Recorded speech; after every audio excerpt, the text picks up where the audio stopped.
Discuss ചെയ്യുന്നത് classical മെക്കാനിക്സിലെ simple pendulum എന്നുള്ള ടോപ്പിക്കാണ് ഡിസ്കസ് ചെയ്യുന്നത്. ഇതിന്റെ വളരെ ഇമ്പോർട്ടന്റ് ആണ്, ലെഗ്രാഞ്ചിലാണ് നമ്മൾ ഡിറൈവ് ചെയ്തെടുക്കാൻ പോകുന്നത്. ഓക്കെ, നമുക്ക് നോക്കാം. ഒരു സിമ്പിൾ പെൻഡുലം നമ്മൾ ആക്ച്വലി ഇങ്ങനെ ഒരു റിജിഡ് സപ്പോർട്ടിൽ നിന്ന് ഇങ്ങനെ ഹാങ് ചെയ്ത് വെച്ചിരിക്കുന്നു. ഇതിന്റെ ത്രെഡിന്റെ ലെങ്ത് വരുന്ന L ആണ്. ഇത് ആക്ച്വലി ഒരു പെർട്ടിക്കുലർ പൊസിഷൻ മൂവ് ചെയ്യുന്ന കേസാണ് പിന്നെ ഡിസ്കസ് ചെയ്യുന്നത്. Suppose stand and angle theta, അതായത് ഒരു തീറ്റ ആംഗിൾ ഇവിടെ നിന്ന് ഇങ്ങനെ ടേൺ ചെയ്ത് മൂവ് ചെയ്തിരിക്കുന്നു. ഇനി ഇപ്പൊ ഇതാണ് ഇതിന്റെ പൊസിഷൻ നമ്മൾ പറയുന്നത്. Okay fine. അപ്പൊ ഈ ലെങ്ത്, ത്രെഡിന്റെ ലെങ്ത് അങ്ങനെ തന്നെ നിൽക്കും. അത് ഇൻ എക്സ്റ്റൻസിബിൾ സ്ട്രിംഗ് ആണ് എടുക്കുക, അതായത് ലെങ്ത് ഒരിക്കലും ചേഞ്ച് ചെയ്യാത്ത ഇൻ എക്സ്റ്റൻസിബിൾ സ്ട്രിംഗ് ആണ് നമ്മൾ കൺസിഡർ ചെയ്യുന്നത്. Okay fine. എന്നിട്ട് നമുക്ക് ഇവിടുത്തെ ഇതിന്റെ ലെഗ്രാഞ്ചിൻ കണ്ടുപിടിക്കണം. So how do get the ലെഗ്രാഞ്ചിൻ?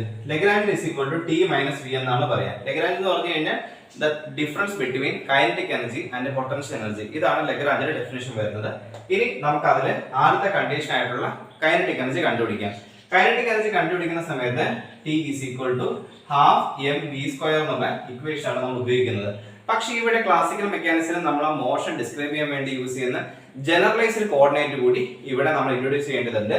So അപ്പോൾ ഇക്വേഷൻ എന്തായിട്ട് മാറും? That is half into m into L theta dot whole square എന്ന രീതിയിലാവും. അതായത് ഇവിടെ നമ്മൾ ഇവിടെ എടുത്തിരിക്കുന്ന എന്താ, തീറ്റ ഡോട്ട് എന്ന് പറഞ്ഞു കഴിഞ്ഞാൽ ആംഗുലർ വെലോസിറ്റി ആണ് അവിടെ വരുന്നത്. ഓർത്തിരുന്നോളണം. അപ്പൊ ഇക്വേഷൻ എന്തായിട്ട് മാറി? That is half into ml square theta dot square എന്ന രീതിയിൽ ഈ പറയുന്ന കൈനറ്റിക് എനർജിയുടെ ഇക്വേഷൻ നമുക്ക് കിട്ടിയിരിക്കും. ഇനി നമുക്ക് അടുത്ത കണ്ടുപിടിക്കുന്ന സംഭവമാണ് that is potential energy. Potential energy എങ്ങനെ കണ്ടുപിടിക്കാൻ പറ്റും? പൊട്ടൻഷ്യൽ എനർജി നമ്മൾ പഠിച്ചിട്ടുണ്ടായിരുന്നു നേരത്തെ, ചെറിയ ക്ലാസ്സിൽ പഠിച്ചിട്ടുണ്ടായിരുന്നു.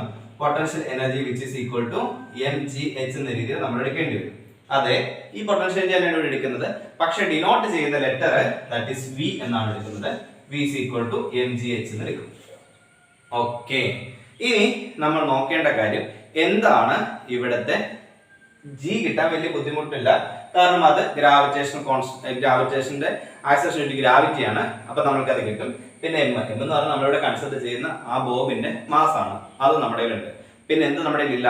ഹൈറ്റ് ഇല്ല. ഹൈറ്റ് എങ്ങനെ കണ്ടുപിടിക്കാന്ന് വെച്ച് കഴിഞ്ഞാൽ ആക്ച്വലി ഇതിപ്പോ നിൽക്കുന്നത് ഇനിഷ്യൽ പൊസിഷനിൽ ഇങ്ങനെ നോക്കിക്കഴിഞ്ഞാൽ ഈ ഒരു പർട്ടിക്കുലർ ഹൈറ്റിലാണ് ഇത് നിൽക്കുന്നത്, അല്ലെ? ഈ ഹൈറ്റ് ആണ് നമ്മൾ കണ്ടുപിടിക്കേണ്ടത്. ഇതിനു വേണ്ടി നമ്മൾ ചെയ്യാൻ പോകുന്നത് ഇതിനൊന്ന് നെയിം ചെയ്യാം. അതായത് ഇതിപ്പോ ഒറിജിനൽ ആയിട്ട് കൊടുത്തു കഴിഞ്ഞാൽ ഇതിപ്പോ എടുത്തു, അതിനുശേഷം O, ഇതിനെ B, C, ഇത് A എടുക്കാം. അതായത് ഇവിടെ ഇപ്പൊ നമുക്ക് വേണ്ടത് ഈ BC എന്നൊരു ഡിസ്റ്റൻസ് ആണ്. സോ BC കിട്ടാൻ നമുക്ക് എന്ത് ചെയ്താൽ വെച്ചാൽ BC which is equal to മൊത്തം ഡിസ്റ്റൻസ് OC മൈനസ് OB ചെയ്താൽ മതിയോ, അല്ലേ? അതെ. അപ്പൊ നമുക്ക് എന്ത് ചെയ്യാൻ പറ്റുമെന്ന് നോക്കാം. OC എന്ന് പറഞ്ഞു കഴിഞ്ഞാൽ സാധാരണ കിട്ടുന്നത് OC that is equal to length ആണ് വരുന്നത്. So OC which is equal to length of the string. അതായിട്ട് നമുക്ക് കിട്ടും. അത് വലിയ ബുദ്ധിമുട്ടില്ല, അത് നമുക്ക് ഡയറക്റ്റ് ആയി കിട്ടുന്ന സാധനമാണ്. ഇനി നമുക്ക് അടുത്ത സംഭവമാണ് വേണ്ടത്, അത് നമ്മൾ എടുക്കാൻ പോകുന്നതാണ്. This is OB. How to get OB? OB കിട്ടാൻ വേണ്ടി നമ്മൾ ചെയ്യാൻ പോകുന്ന ടെക്നിക്ക് എന്താണെന്ന് വെച്ച് കഴിഞ്ഞാൽ നേരത്തെ ട്രിഗണോമെട്രി ചെറിയ ക്ലാസ്സിൽ പഠിച്ചിരിക്കുന്ന അതേ കോൺസെപ്റ്റിന് കൊണ്ടുവരുവാണ്. ഇവിടെ cos θ ആണ് കൊടുക്കാൻ പോകുന്നത്.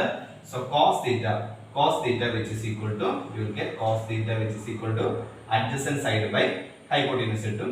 That is OB by L എന്ന് കിട്ടും. Then OB which is equal to L cos θ എന്ന് കിട്ടും. യാതൊരു ഡൗട്ടും ഇല്ല. നോക്കൂ, ഇനി നമ്മൾ ഇത് നേരെ സബ്സ്റ്റിറ്റ്യൂട്ട് ചെയ്ത് കഴിഞ്ഞാൽ you will get BC which is equal to L minus L cos θ എന്ന് കിട്ടും. ഓക്കെ അല്ലേ? Yes, then BC which is equal to L into 1 minus cos θ എന്ന് കിട്ടിയിരിക്കുന്നു. ഇത്രയും കാര്യങ്ങൾ ഓക്കെ ആണെന്ന് വിചാരിക്കണം. നോക്കൂ, ഇതിൽ നിന്ന് നമ്മൾ നേരെ സബ്സ്റ്റിറ്റ്യൂട്ട് ചെയ്യും. അപ്പൊ നമുക്ക് എന്ത് കിട്ടി? ഹൈറ്റ് കിട്ടി. So this is actually h. അപ്പൊ നമ്മൾ V എഴുതുമ്പോൾ V is equal to mgl into 1 minus cos θ എന്ന് കിട്ടിയിരിക്കുന്നു. ഇത്രയുമേ ഉള്ളൂ സംഭവം. ഇത്രയും ഓക്കെ അല്ലേ? ശരി. ഇനി ഇത് നമ്മുടെ കേസ് കിട്ടി.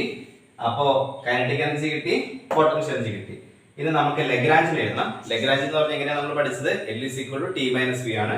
ഡയറക്റ്റ് സബ്സ്റ്റിറ്റ്യൂട്ട് ചെയ്യാം. So L is equal to എന്നാ കിട്ടുമെന്ന് വെച്ച് കഴിഞ്ഞാൽ we'll get half ml square theta dot square minus mgl into 1 minus cos θ. So ഇത് ചോദിക്കാറുള്ളതാണ്. എസ്പെഷ്യലി നമ്മൾ സെറ്റ് പോലത്തെ എക്സാം, കേരള സെറ്റ് പോലത്തെ എക്സാമിന് പ്രിപ്പയർ ചെയ്യുന്ന സമയത്ത് ഈ ലെഗ്രാഞ്ചിന് ഇങ്ങനെ ചോദിക്കാറുണ്ട്. പിന്നെ അതല്ല, നെറ്റിന് വേണ്ടിയിട്ടാണെങ്കിൽ ഇതിൽ നിന്ന് ലഗ്രാഞ്ചസ് ഇക്വേഷൻ ഓഫ് മോഷൻ ആണ് ഡെറൈവ് ചെയ്യാൻ ചോദിക്കാറ്. അത് അടുത്ത വീഡിയോയിൽ